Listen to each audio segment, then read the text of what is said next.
All right, everybody. Welcome. Can I have your attention?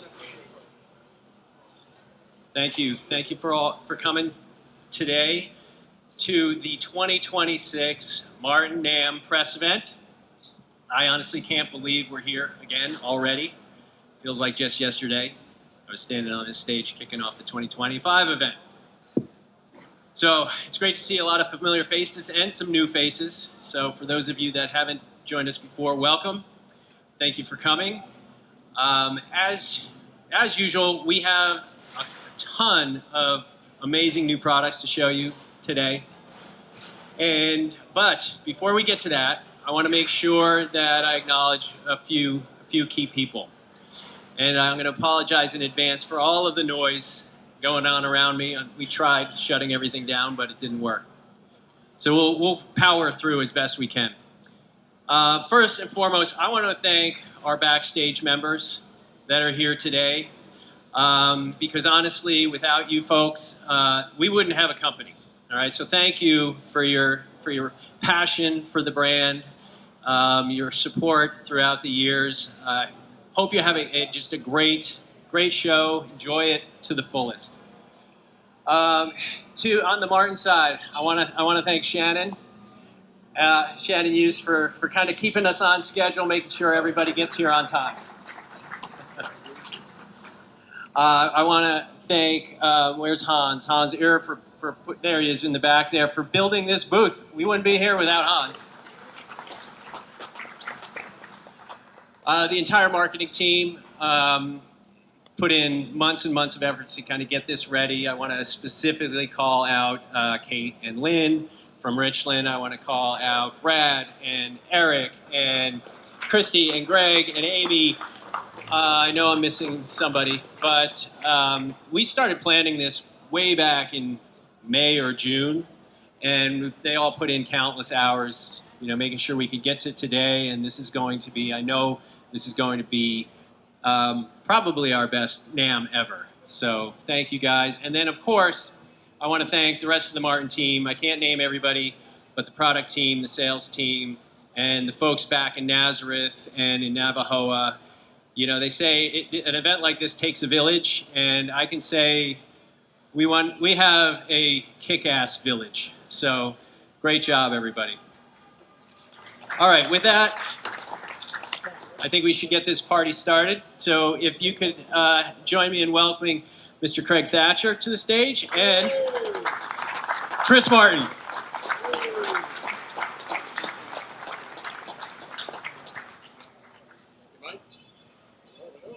On? Oh, there we go. Hey.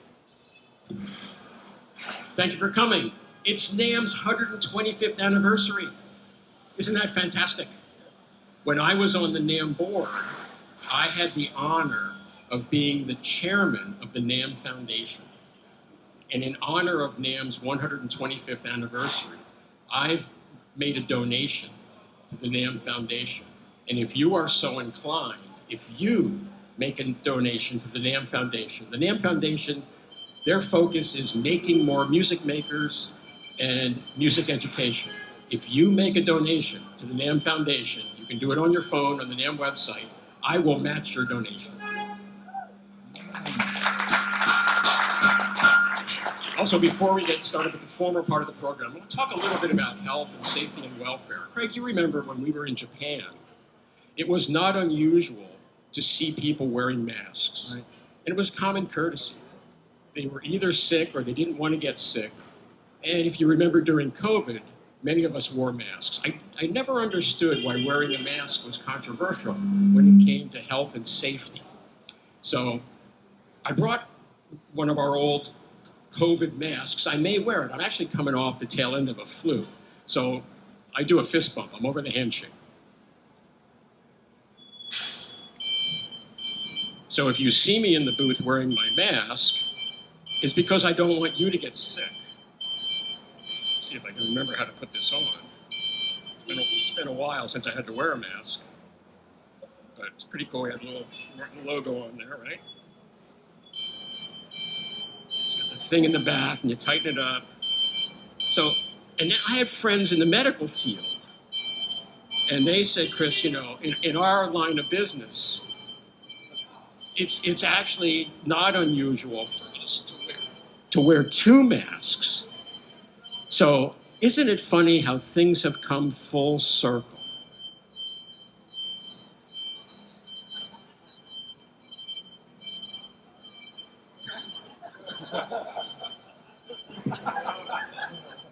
Apparently today it's okay to wear a mask again. Speaking of democracy, this is an early, quick release of a Martin guitar honoring the semi-sesquicentennial of our precious democracy, which will occur this summer. Have any of you seen the Ken Burns show on the Revolution? The story he told was not the story I remember in grammar school. We got through it. It's a delicate thing. We cannot take it for granted. I encourage you, as I am seeing now some artists finally speaking up and speaking out. And I encourage all of us to speak up and speak out about this precious thing of ours called democracy.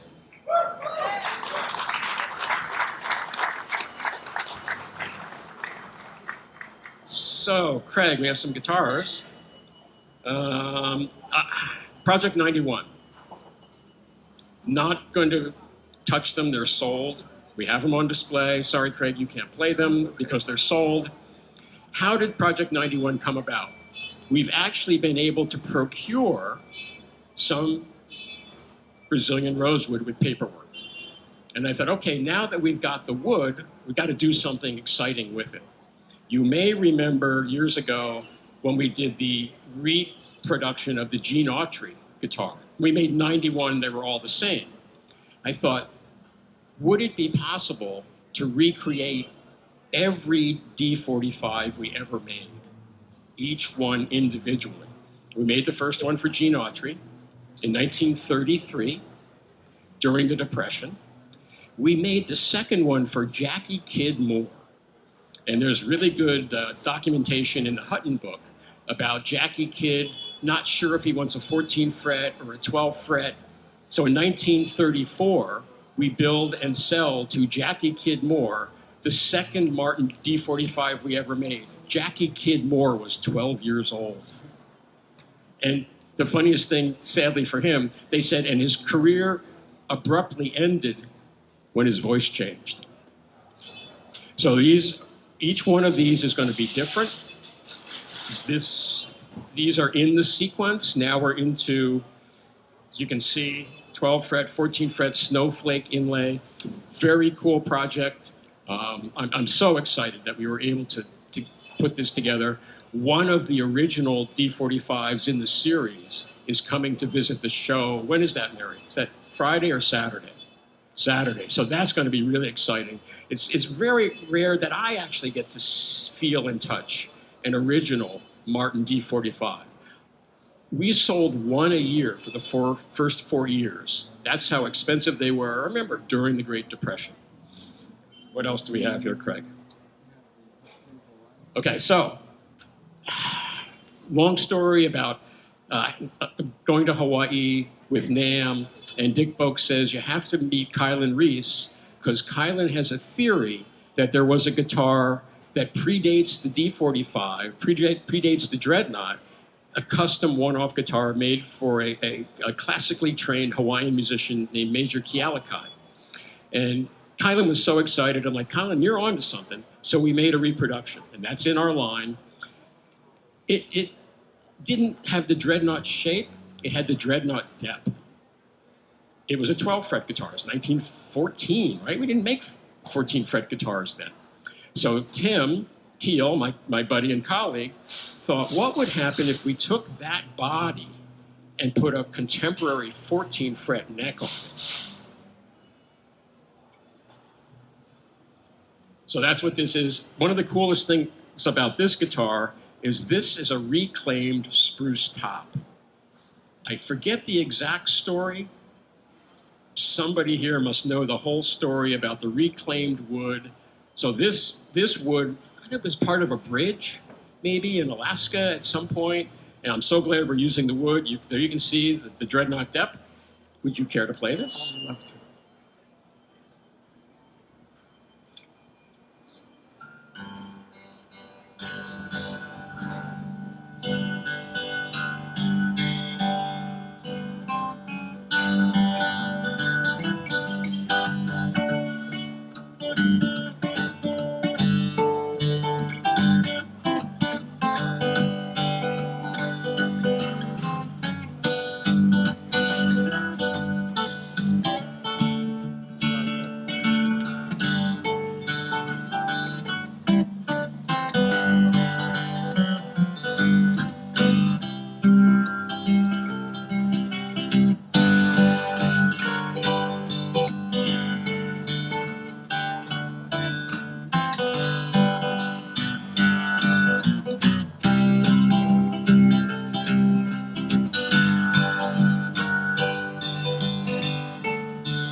Thank you. Greg and I are fortunate enough to travel around the world to tell the Martin story. We need to tell that story in Hawaii. Yes. When are we going? As soon as you say the word. All right, let's do it. So, is it last year? My daughter Claire is going to Syracuse University, and spring break, and she kept talking to me about, I might go to Spain with some of my girlfriends in the sorority, and then she calls me up. She goes, I got a better deal. I said, oh, okay, what's the deal? Well, Michaela's dad has a house on the Big Island. So Michaela and I and a bunch of other girls were going to go stay at his house. I said, can I go? She said, oh, Dad, you cannot stay in the house with my sorority sisters on spring break. It was at the Mauna Kea Resort. I said, no, I'll stay at the resort. You stay at the house. So I had a rental car, and there's a wood shop in Waimea. And I thought, all right, Claire's banging around with her girlfriends doing something. I'm going to drive up to Waimea and see what kind of wood they have. I go in, I meet the proprietor, and we get chatting. Yeah, I make guitars. And he goes, yeah, you know, Bob Taylor comes in once in a while. I said, yeah, cool. Do you have any koa? He goes, yeah, I got a couple sets here. And he shows me the sets, and I didn't even ask the price. I go, sold. So where's Danny? Danny left? All right, Teresa. How about this guitar, right? Isn't this cool? This is a custom shop guitar made from the wood that I found on the Big Island in Mauna Kea. How about that? And we decided we're going to sell this guitar at the show. Yep. So I'm so excited to be here. Thank you, thank you, thank you so much for helping to celebrate NAMM's 125th anniversary.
Thank you.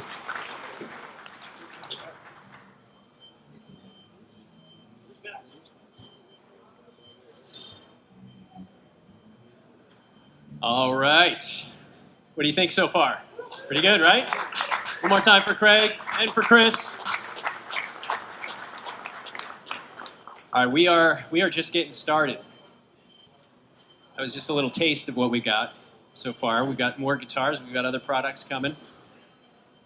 I'll let these guys get those off stage and bring on the new ones. So you can see some of the new guitars right behind me. That's our whole new Road Series collection. And to talk about that and a few other models is our Director of Product Development, Joey Osisic. Joey O, come on up. Thank you, Mike. Thank you all for being here on behalf of the product team, Fred, Mike George, and Ramin. We're really excited about what we have to show for you. To start with, this will be 2026 is 30 years that we've been making instruments under the Road Series moniker. 30 years we learned a whole lot about what the consumer is really interested in, right? And it's about the consumer and the player first. Ramin actually had the great idea, well, right now the Road Series, there's product in here that has all solid wood, it's a product with fine veneers, there's cutaways, there's things that are look kind of traditional, but why don't we just split up the entire series into retro and modern? So on the retro side, this is where you're going to find all solid woods, and everything here takes a visual cue from models that we've been making since the late 30s. Very simply, if it says it's a 10, it means it's all satin. And when you get into a 10 Sapele, you can see it takes all the visual cues from a 15. Then we also make a 10 with a spruce top, and you'll notice the addition of aging toner, because what we understood was people really wanted those guitars to look more like what we make in Nazareth. When you get into a 12 is going to take all of the visual cues from an 18, but where you have mahogany on an 18 in Nazareth, you'll have Sapele on the 12 in Navajoa. Then a 13, very simply, looks like a 28, but you find rosewood on 28, you'll find black walnut on a 13. And full disclosure, I wasn't the biggest fan of walnut in my pre-Martin life. And when the team explained, you've got walnut all wrong, man. It's got some of the crisp shimmer that rosewood does, and it's got some of the boom that rosewood does. You're going to love it when you hear it on this build. And Ramin really just knocked my socks off with these 13 walnuts. Unbelievable. Then last year we had introduced the Retro Pluses with a mahogany that took visual cues from an 18. So we have the Retro Plus Grenadillos, which is in the rosewood family there and taking visual cues from a 28. Craig, you want to play some guitar? Sure. What do you want to play? Dealer's choice?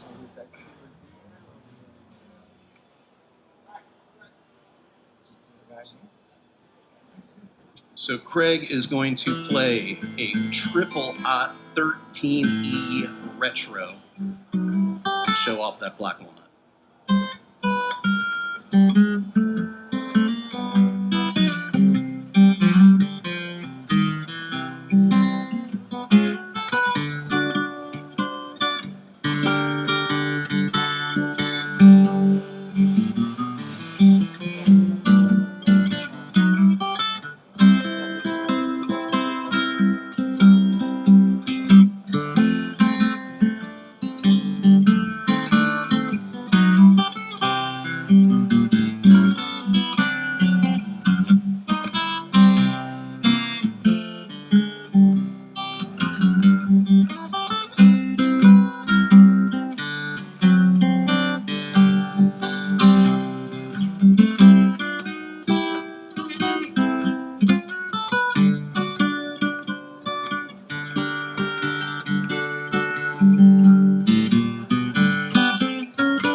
Thanks, Greg.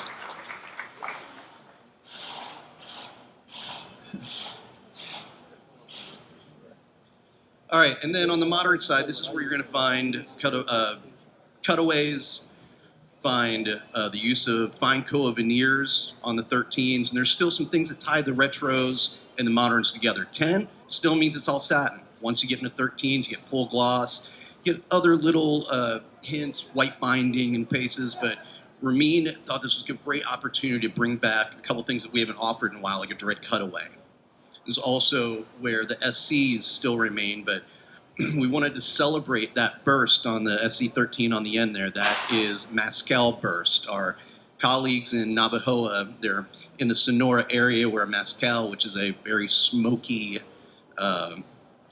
creature, we felt that that burst kind of represented that. We really wanted to do something to celebrate them and make them feel creatively impacted. And then we're going to talk about the Super Ds.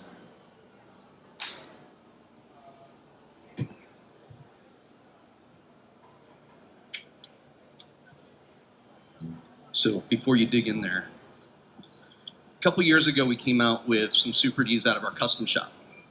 And the market, they were super cool. There was a Koa one, there was a Guatemalan one. And the feedback that we got from the market was, can you guys just make an 18 and a 28? So a little later in the game, our master luthier, Tim Teal, was working on it. I was like, well, you know what? Bluegrasser's Delight, they're going to want to see herringbone. So we have a Super D18 and Super HD 28s. Those bodies are 13% larger than a regular dread from us. That's going to give you 20% more air volume. Kind of the significance there to us is that, yes, it's louder, yes, there's more bass, but you can actually attack the instrument a little softer and have the same volume because of that larger body size and the air volume it's moving. Greg, you want to give that one a spin? Let's take this one down.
All right, there's going to be a surprise coming a little bit later from instruments, but we're going to let Thomas Ripson talk about that. If you guys have questions afterwards, please find Fred, myself, Ramin, Mike George, and we'd be happy to dig in a little deeper on some specs and get nerdy with you. Cool? Thank you, guys.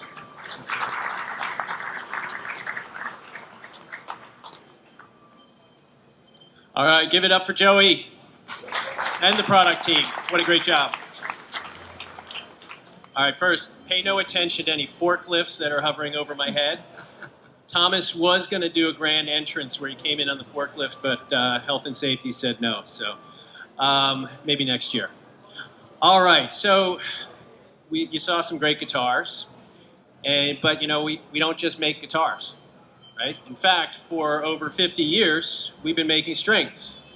And what's a guitar without strings except just a pretty box of wood, right? So strings are about as important as it gets.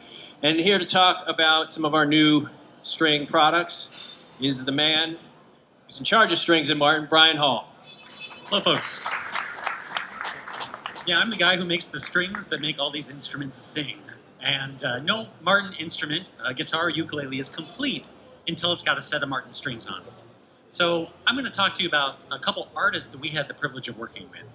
This year, we've got to work with Eric Clapton himself. On his 80th birthday, we launched a couple new guitars, and we reissued his famous Clapton's Choice phosphor bronze strings that he's been playing for decades. We also got the chance to work with Jason Isbell, and that experience was pretty magical for me. I was new to the company. I've always loved Jason Isbell's music, really tugs at the heartstrings, no pun intended, and we got the chance to develop with him a custom guitar and a custom set of strings. Now, Jason Isbell is pretty demanding about his performance, about his regimen, and one thing that he asked us to do, he said, well, I want a set of strings that will convey the magic of his solo acoustic album, nominated for a Grammy next month, called Foxes in the Snow. And if you've listened to that album, you know it's just Jason and a Martin guitar and 6 Martin strings. And we wanted to convey that magic. He also said, well, I wanted to work with 017 1940 that I played on the album. I also wanted to convey the new 017 that we just launched this year. Also, you know, the 010E Retro that we launched this year. It'd be great if those strings worked with that guitar too. Oh, he's got a 1933 0028. It'd be great if it worked on that older instrument too. And then, you know, Jason Isbell, he has a custom shop, Super D. And we just reissued that Super D today to the mass public. And so we thought, okay, all right, we got our folks in the lab. We're going to come up with something. And he says, okay, one more thing. Could you come up with a string that gives a nod to my home state of Alabama? And he feels very tender about Alabama. And we were, you know, scratching our head trying to come up with some ideas. We sent him a few prototypes. And what this inspired us to do was to develop the Martin era string. Martin era strings, you'll find around the booth, are something that we've been developing with Jason Isbell. Includes a couple other additions as well. But this is what it is. It's a labor of love that's really a nod to the history of Martin guitars, but it's also a nod to the future. Martin era strings, we developed a signature Jason Isbell model. And what we did is we started right from the core wire. And we made a unique core wire for the most demanding players like Jason Isbell and others. It's a little bit more flexible, gives you a little more give. It's great for bends. It's great for reducing fatigue. It helps you get that F bar chord. You know what I'm talking about? It's really tough to do. We actually tested it on that. And we actually added something special to it. We added the lifespan treatment. It's our patented long life treatment that we've been using for decades. It goes on almost every guitar here in the booth. And then we added one more touch, and we said, Jason, we know the official color of Alabama is crimson, right? And here, hard to see, we added a signature silk thread. That's this crimson color. And if you've listened to Jason Isbell sing Crimson and Clay, you'll know what we're talking about. That's that nod to him and to this heritage of our instruments and strings. So you'll get a chance to try out Martin era strings. Everybody that's here, you got a gift bag. We added a set of strings in there for you, so you'll be able to try them out yourself. We hope you'll try them, see if you can sound like Jason Isbell, put it in drop D tuning and give it a whirl. And we also want you to talk to your listeners, to your viewers, about Martin era strings. Give us your honest impression. Let us know what you think. We also have a listening station right over here, and you'll be able to hear Martin era strings, a couple different versions. You'll be able to hear the authentic acoustic lifespan strings. And then also our Kovar, Lux by Martin Kovar nickel cobalt strings. So we're excited to share those with you. And that's the new product that we are launching, that we want to share with you, is Martin era strings. But there's a lot more. I want to tell you a little bit more about how we make guitar strings. We don't just listen to artists like Eric Clapton and Jason Isbell, we listen to everyday players. And there are a number of backstage members, and I'm so glad you folks are here. Back in May, we invited some of you to come to Nazareth, and we did a special strings lab. We talked about a few new innovations we're working on. We looked at some new technology. We got some feedback. We take listening to players very seriously.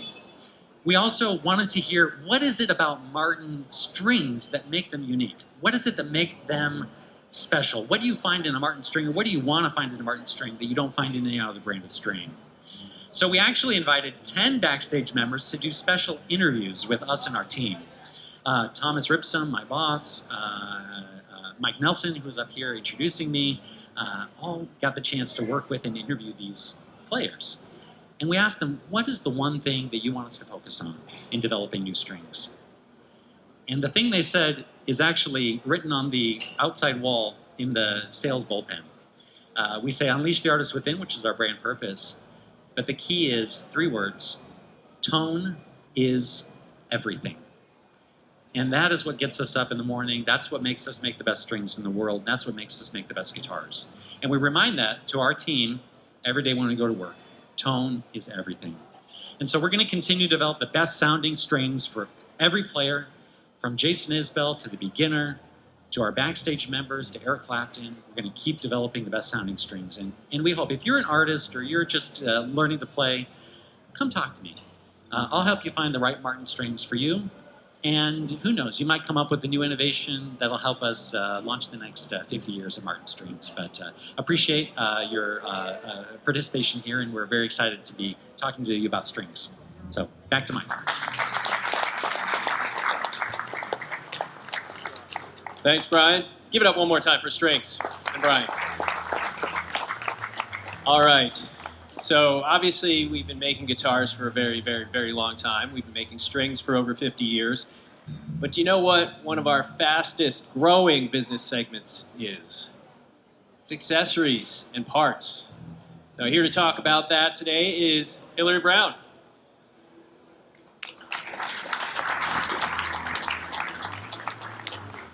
Hi, everybody. Thank you. So the ALP team, our mission is simple. How do we take the guitar playing experience beyond the guitar itself? So imagine you're playing a D18. Sure sounds better when it's tuned, or maybe you just have a terrible voice and you really need to sing in a different key. A capo can help. Needless to say, well, and let's talk about t-shirts. I can't even go to the grocery store without somebody pulling me aside and telling me about their favorite D28 just because I'm wearing a Martin t-shirt.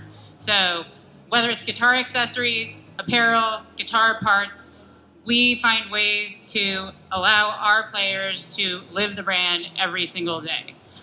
They may be small, but they are mighty products, and we have quite a few of them to share with you today. We have 4 new collections that I'm going to share with you, and I have some models that are going to help me show off some of the new products, starting with our custom shop collection. So the custom shop collection, I am wearing the shirt right now, harkens back to the sophistication and the attention to detail that we see every single day from Teresa Hoffman and her team in the custom shop, including a strap, from the premium details to the premium materials. You know, no detail goes unnoticed in the development of our guitar accessories. It even comes with its own custom shop pick. So for the player who wants something that's completely elevated just like their instrument, no better product than our new custom shop collection. The next collection that I'm going to introduce is our new Road Series refresh. I have my Vanna Brad. Thank you. So we really wanted to collaborate with the guitar product managers to figure out a way that we could complement our brand new Road Series refresh with some really stellar accessories. They're timeless. They feel like a really great pair of lived-in jeans.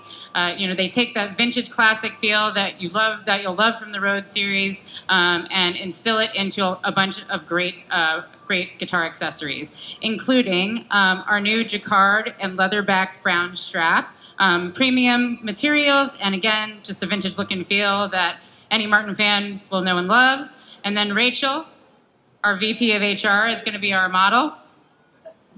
We've also come out with a brand new denim blue t-shirt to complement the strap. Again, timeless, classic, great for everyday wear. So if you're looking for something that's lived in and comfortable for the couch, this is your collection. Thank you, Rachel.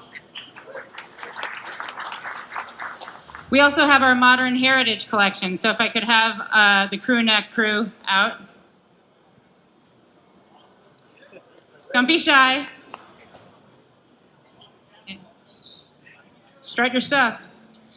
So we have here black and gold details that are reminiscent of the inlays that we use on many of our premium instruments here in the factory.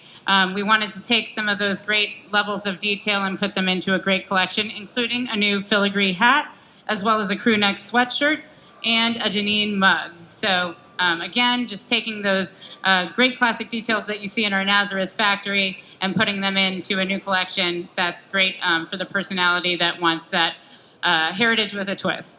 So thank you, crew neck crew. And last but not least, one thing that we get a lot of demand for is the components that come on the guitars themselves. So we are proud to release as of last year and have expanded our line of Martin genuine parts. These are great replacement parts for those who work in service centers or simply want to modify their instruments with parts that come straight from the factory on our guitars, including new vintage tuning machines, as well as a variety of nuts, saddles, pick guards, bridges, you name it. So again, we'll support you along the way so that your guitar lasts for life, and we want to give you the products to do it. So those are our new collections. Oh, and I'm missing one more, our new Unleash the Artist t-shirt. Eric, if you want to give a quick wave. Developed in collaboration with our CEO, Thomas, the shirt offers our new brand slogan in 7 different languages. Again, just a testament to the fact that Martin guitars are loved around the world, and we want to unleash, help you unleash your creativity no matter where you are. So with that in mind, I'm going to hand it back over to Mike. Thank you, everybody, for your time, and Mike, back to you. Thanks, Hillary. Great job. Awesome. Like I said, fastest growing business segment at Martin, so she's doing an awesome job. All right, we're almost there. We've got 3 guitars, 3 more, show, and also a little surprise at the end. That's all I'm going to say. The only other thing I'll say is please welcome our president and CEO, Thomas Ripsum.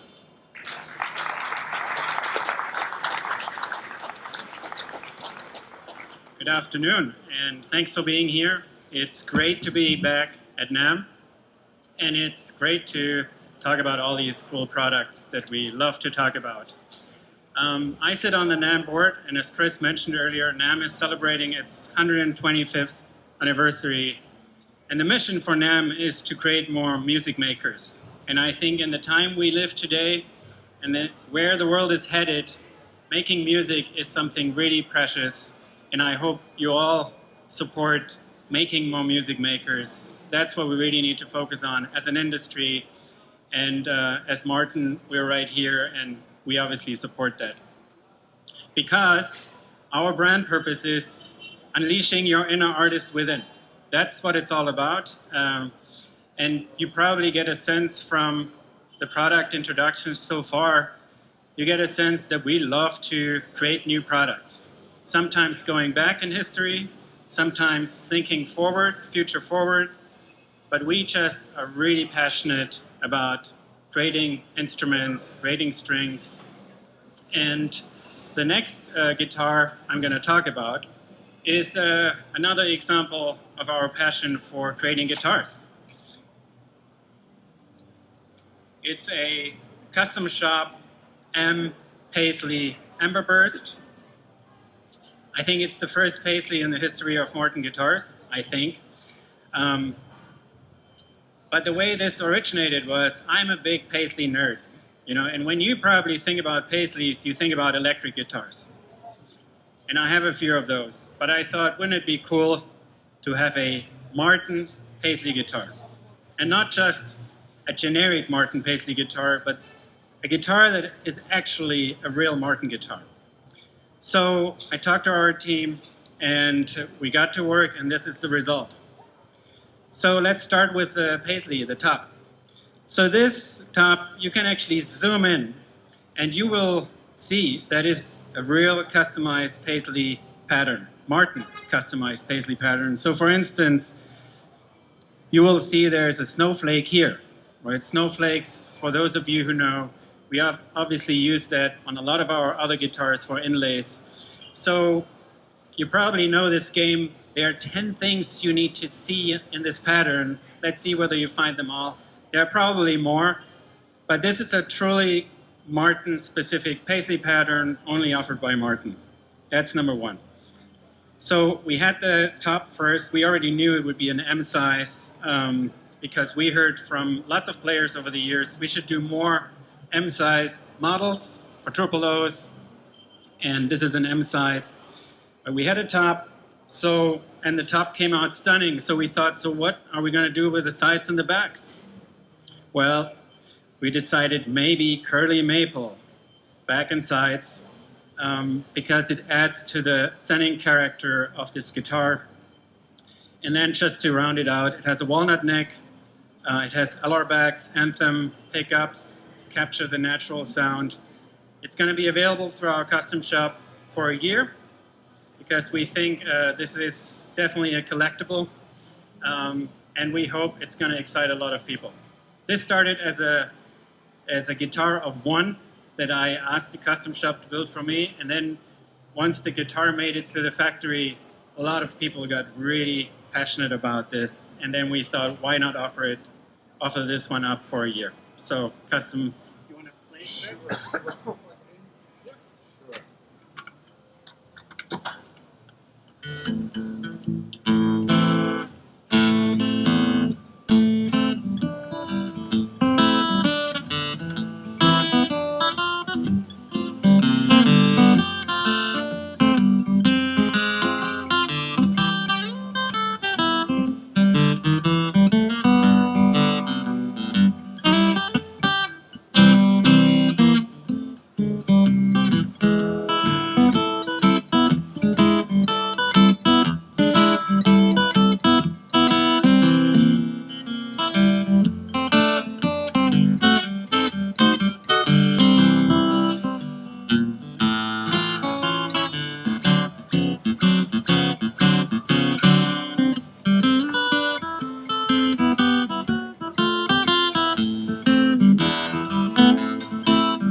And last but not least, we're going to talk about two brand new signature models.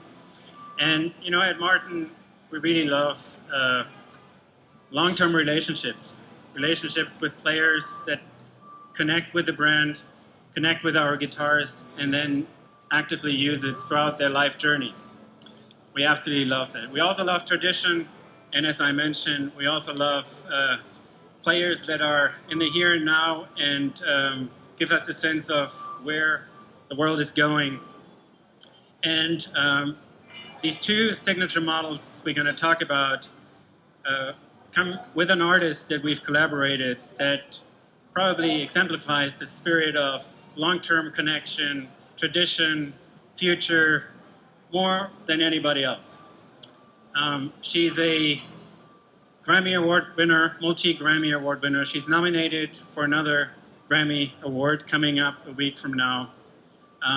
She's played with the who is who in the acoustic world. She's a flat picker. She's a great, amazing songwriter and one of the really exciting voices today. And you know, I could probably go on and on to talk about her, but why don't we actually invite her on the stage and hear from her directly. Molly? Yay.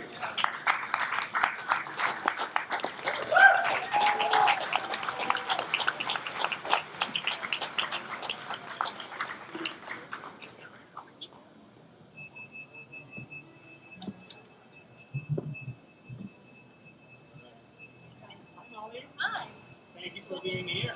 I'm so excited. This is my first time here at NAMM, and I've wanted to come for many years, so thanks for bringing me out. And Excellent. so exciting to get to play this brand new guitar. We are very excited to have you here. We're very excited about the collaboration.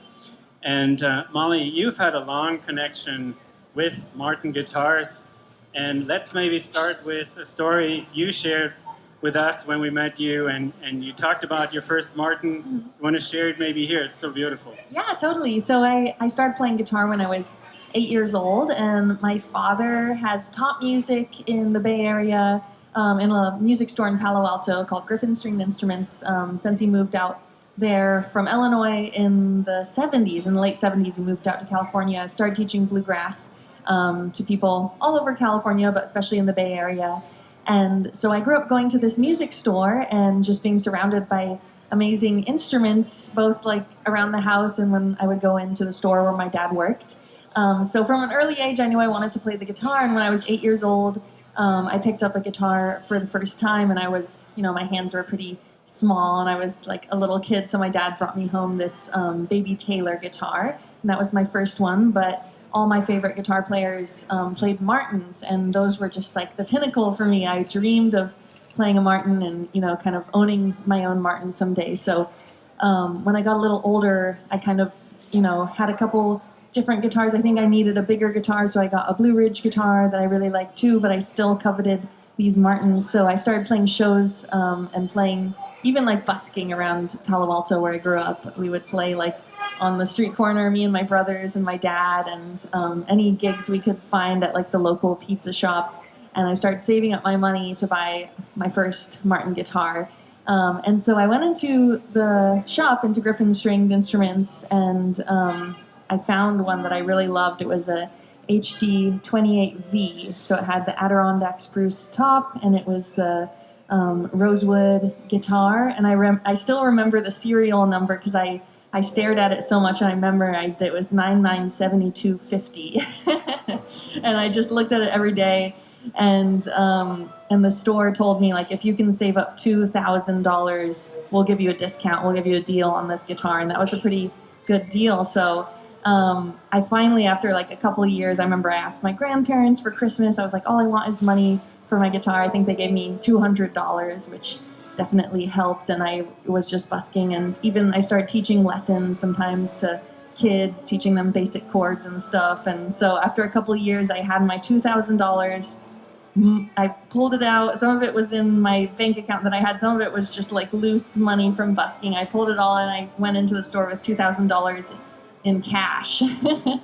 And the people at the store, the owner, Richard, he counted it all up, made sure I had it, and then handed me my Martin guitar. So it was such an exciting moment for me, and kind of taught me that if I worked hard, I could achieve these dreams, and taught me the value of these amazing instruments. And so I finally had the guitar that I dreamed of, and I played it for many years, and then I ended up buying I sold it to my aunt, and I bought a vintage Martin when I went to college. And so yeah, it was kind of like my first foray into buying my own guitar. It was awesome, yeah. What a wonderful story. And so we have two signature models. One is a D18 made in the US, and then we have a DX2E made in Mexico. The inspiration for these guitars were from your 1943 D18. Yeah. Why that guitar, and why was that such a great guitar for these ones? Yeah, so I think we've been talking about and sort of planning out these guitars for the past year. And last May, I bought this vintage Martin. And like I'd said before, I bought an old 40s D18 when I went to college.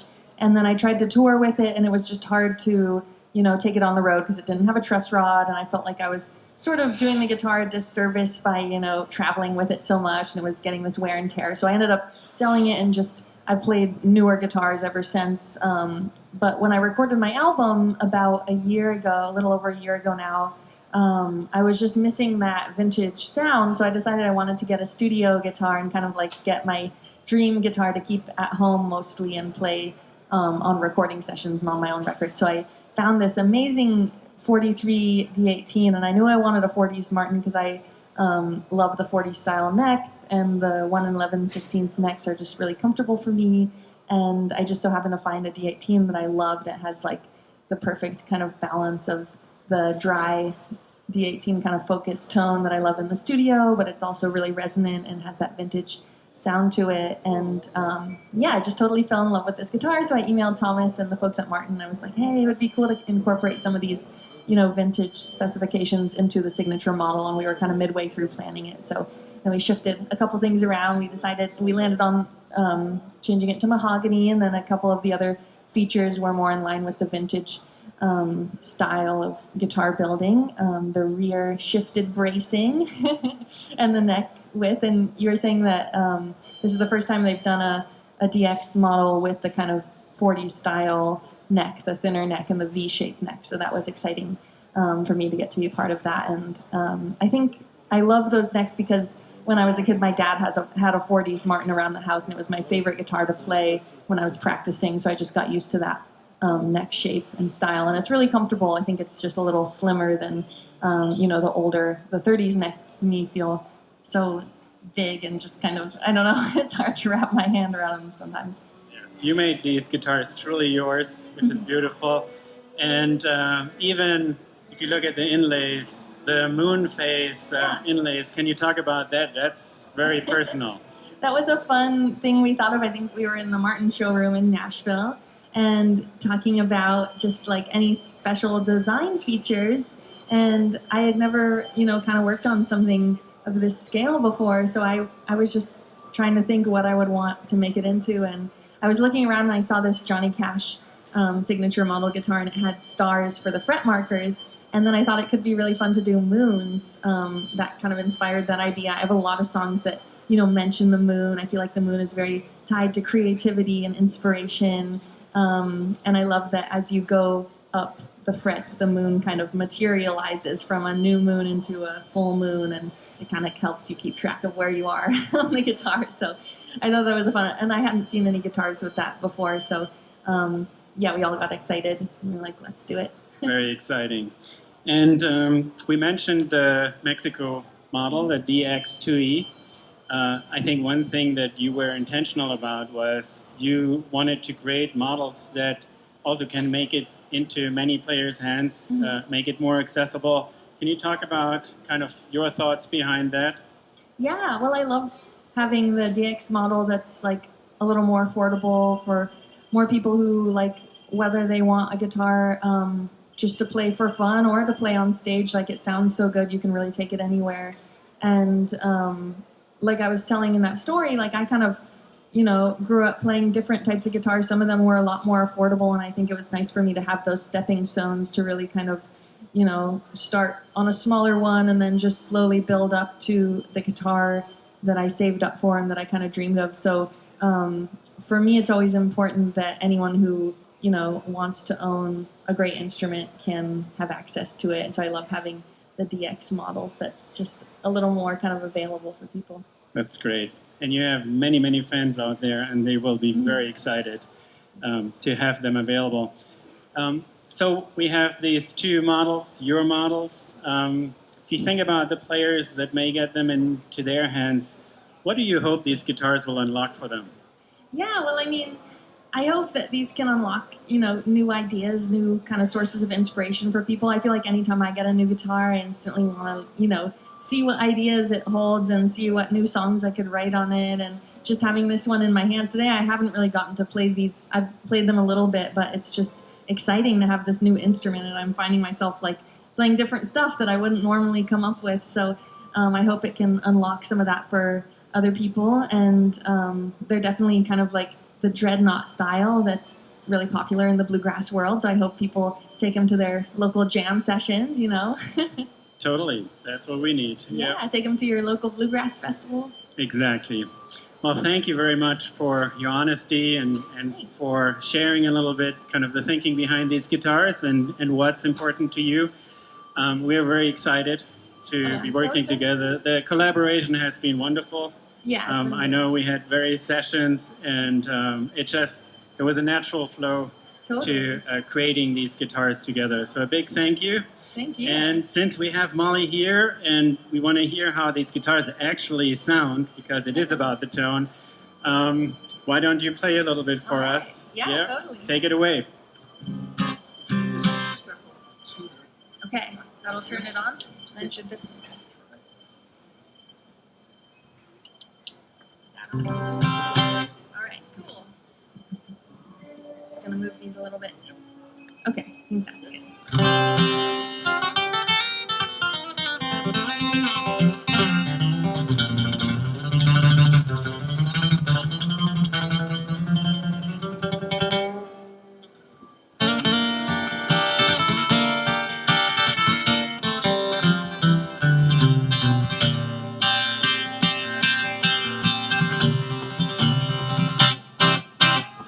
On the sidewalk, putting in some humble green.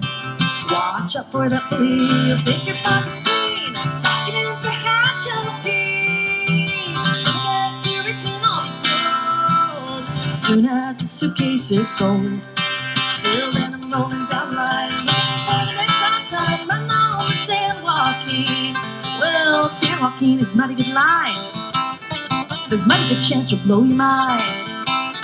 Each time you hear that whistle blow, I'm smuggling in another load.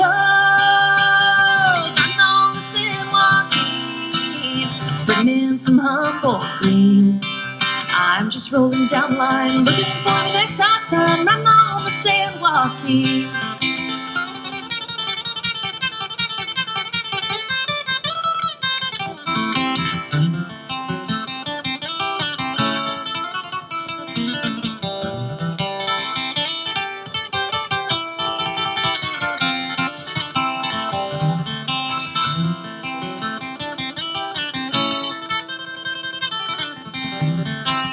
Holy spinning on the boxcar door. Brakeman threw me overboard. Hit the ground and clicked my heels. Off back in Bakersfield. Riding on the sandwalking, bringing in some humble green. Watch out for that bully, he'll take your pockets clean. Toss him into hatch a pea. When I get to Richmond, I'll be gold. Soon as the suitcase is sold. Till then I'm rolling down the line, looking for the next hot time. Run on the sandwalking. Well, the railroad queen, she wants to ride. I ain't ready to go. Got a few more hearts to break till I reach the end of the road.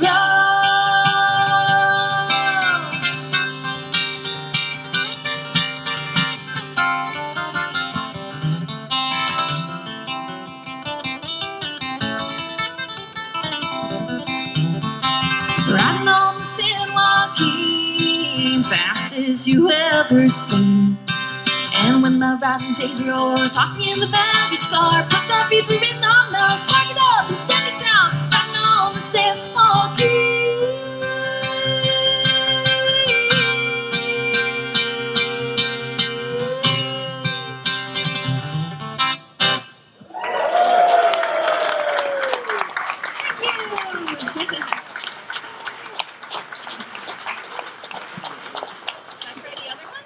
All right, I'm gonna try one on the DX guitar now. Pass this back to you. Well, that last one was oh yeah, let's go see.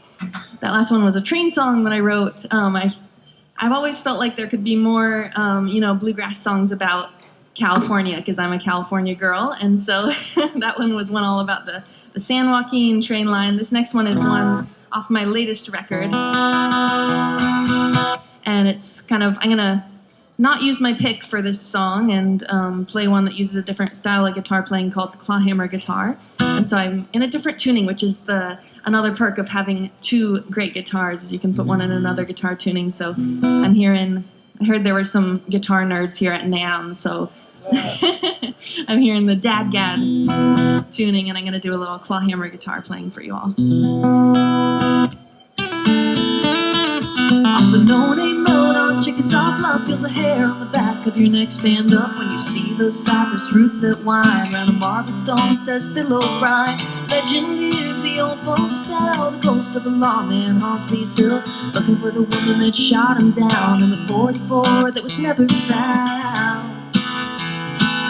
Under that Chickasaw ground, Rosalie, you better run before they hunt you down in Tennessee. Damn that deputy, 'cause the jealous heart ain't worth the cost of hanging from the gallows tree. What if they find out just who fired the gun? Rosalie, you better run. More important knows how oft they'd say of the girl with the golden hair and braids, raven eyes and a copper kettle, charm the hearts of the best bootleggers. Pillow prime moved in all the bluff, he laid the law down a little too rough, busting every cake and still till he fell in love with that whiskey gal. I can't have no man with Rosalie. You better run before they hunt you down in Tennessee. Damn that deputy, 'cause a jealous heart ain't worth the cost of hanging from the gallows tree. What if they find out just who fired the gun? Rosalie, you better run.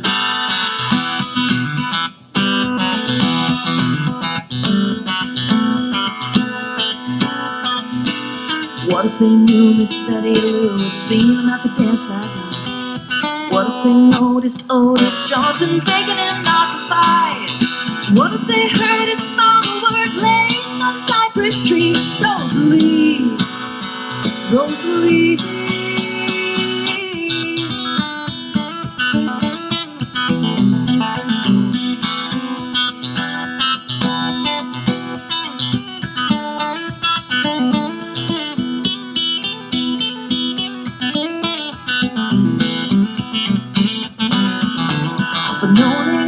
Chickasaw Bluff lives a wise old woman with a whiskey jug. Some say saint, some say killer. They never could prove or pull that trigger.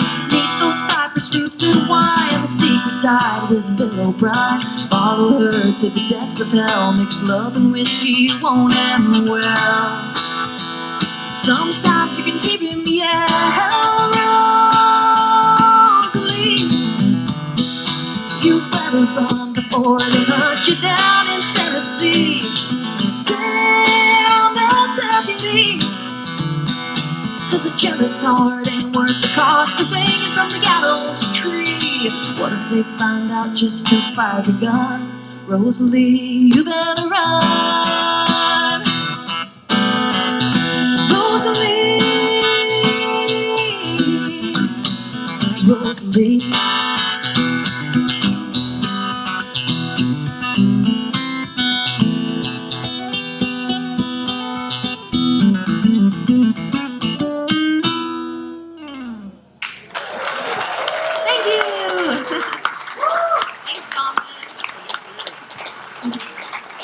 Thank you, Molly. Thanks again for being Thanks here. for having me. I think we're going to head to the Global Media Days soon, but I think you're open to one or two questions from the audience. Yep. Anybody a question?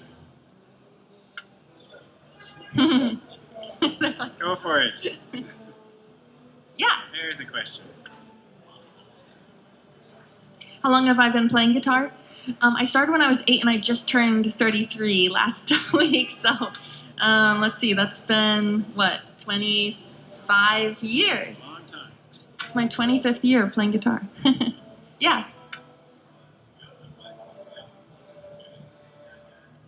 Oh, advice for finding alternate tunings or for learning? Oh, yeah, writing originals and alternate tunings. Yeah, I mean, for me, when I'm writing songs, sometimes I even like start in standard and then, like this one when I wrote it, it was in standard tuning, that last one I played. And then I thought, oh, it'd be so fun on clawhammer guitar, but I pretty much always go into an open tuning for clawhammer, so then I had to figure out, I don't really know my way around dadgad that well, so I kind of had to figure out how to play the chords in this tuning, but that can be like one of the cool things about playing in a tuning you're not familiar with. You just kind of move your fingers around and try to make something up. Other times when I've written songs in alternate tunings, it's almost like gets me out of my usual tricks that I use in standard. I just find these chord shapes that I didn't even know existed. Half the time I couldn't even tell you what chords I'm playing in alternate tuning. So yeah, I think just experiment. I remember Joni Mitchell was someone who I learned a bunch from because she uses so many alternate tunings. And I had a teacher when I went to music school. I was at Berkeley for a couple of years and had a teacher who had a binder of all her open tunings. So that was kind of my introduction. Sounds exciting. Yeah. Something to discover, right? Yes. Yeah. Yeah. Hi, Molly. Just wondering if you look for any different qualities in a guitar that you might use for flat picking versus the floor hammer. Is it the same guitar? Are you looking for different things in different instruments for those different styles? Yeah, sometimes like when I play live, I switch to like a different guitar for claw hammer that can get a bit like louder in a live setting, almost like a more electrified sound, just because I feel like a lot of the rhythmic stuff gets lost with a full band. When I'm playing solo, I think it's nice for me to have slightly lower action on the claw hammer guitar. So like this one feels comfortable because the action is actually a little bit lower on this one than on the other one. So I really like it for kind of being able to, like slap the strings a little bit, and it just makes it easier on my hand to have lower action. So I think just kind of louder in a live setting with a band, and then overall just I like lower action for claw hammer. Yeah. Sure, yeah. So the claw hammer technique, basically I don't know if this is how they came up with the name claw hammer, but for me I'm always like, yeah, your hand kind of goes into this claw shape. And my index finger and my middle finger, these are like new strings, so you can see my hand is sort of like black wherever I'm playing the claw hammer style, but my index fingernail and middle fingernail are hitting down, usually on the higher strings. And when that happens, my thumb is catching on one of the lower strings. And when my hand comes back up, the thumb plucks the string. So,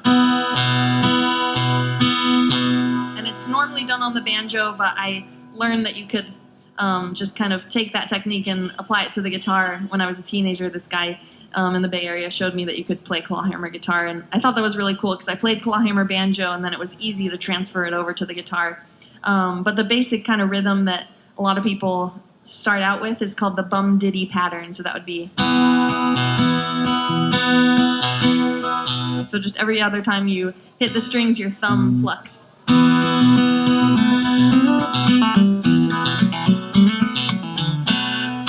Yeah. Right. Maybe two more? Sure, yeah.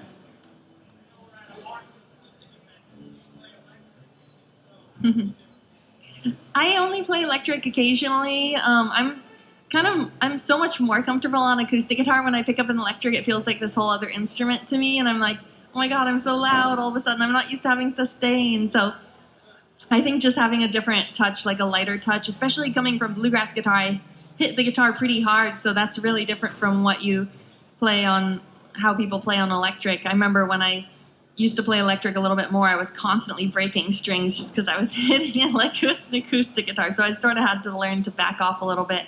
But yeah, I think these days that's been one of my goals for a while, is to get better at electric guitar, but I still don't. It's totally outside my comfort zone. So I'll play it for fun around the house, and then occasionally I've played it on stage, but it's not what I'm the best at, but I'd like to get better at it. Yeah. But you're also exceptional on the double neck. Oh, the double neck. Yes.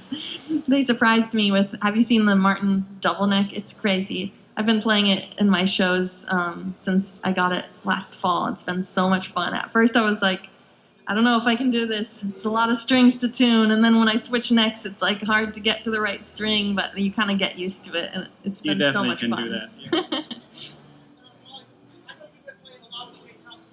Yeah. Mm-hmm.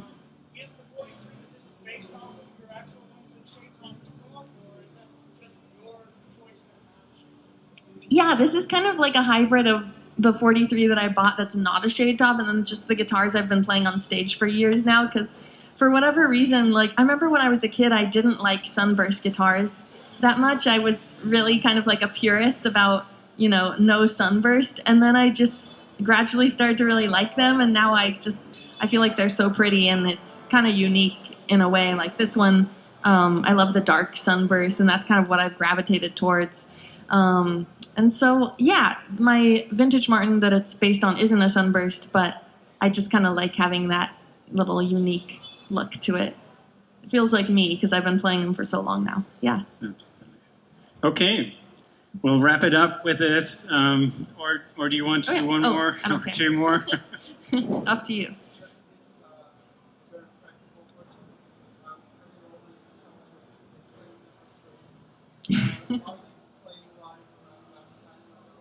I'm only here today, so I'm going to play a little later. Actually, I don't know if it was I don't know if it's announced or if I'm allowed to say where I'm playing. I know this was a surprise, so the media day, yeah. No true concerts, no. I'll be back in LA next week for the Grammys, and I'm playing at the Grammy Museum on Wednesday, so if you're still around, you could check that out, yeah. Oh, back in Paris. That sounds nice, though.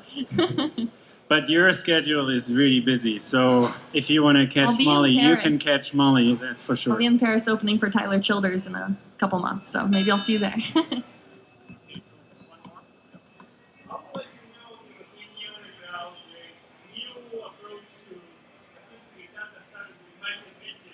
Oh, the kind of slapping and yeah, I think it's really cool.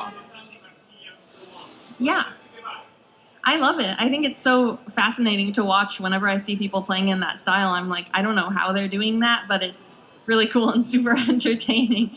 So I think for me, I don't know how similar to, I guess the closest thing I do is the clawhammer thing, because it's also kind of slappy, but I don't think it's actually really that similar. But yeah, I love it. I remember when I was at Berkeley, I had a couple friends who played like that, and I got to jam with them, and it was just really fun, kind of with our two different styles combining. So I don't know a ton about it, and I don't know who all the new players are, but I think it's really fun.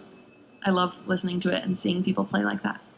Awesome. Let's give another round of applause for Molly. I think that's it. Yeah. Thank you very much. Still live. Oh, sure.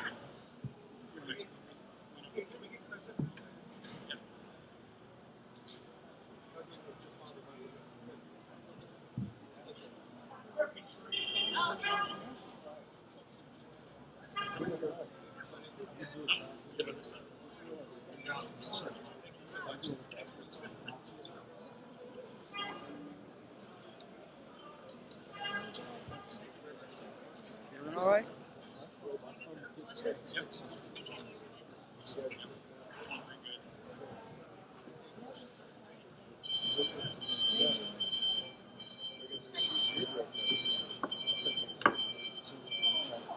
One more time for Molly. Unbelievable. All right, we're almost there. We have one more thing. Mr. Martin opened the show with the semi-quincentennial guitar. We're going to close the show with the semi, and Chris has a few things to say before Craig comes up and plays it. Chris, come on up.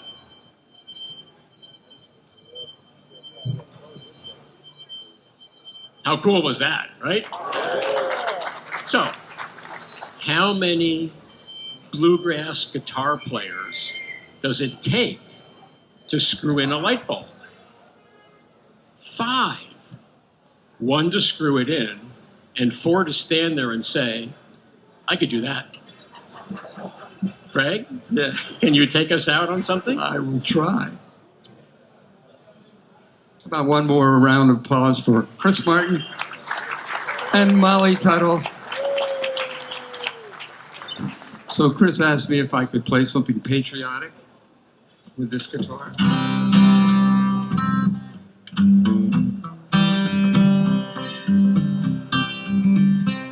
Oh, beautiful, for spacious skies, amber waves of grain, for purple mountain majesty above the fruited plain. America, America, God shed a grace on me and crowned my good with brotherhood from sea to shining sea. And crown thy good with brotherhood from sea to shining sea.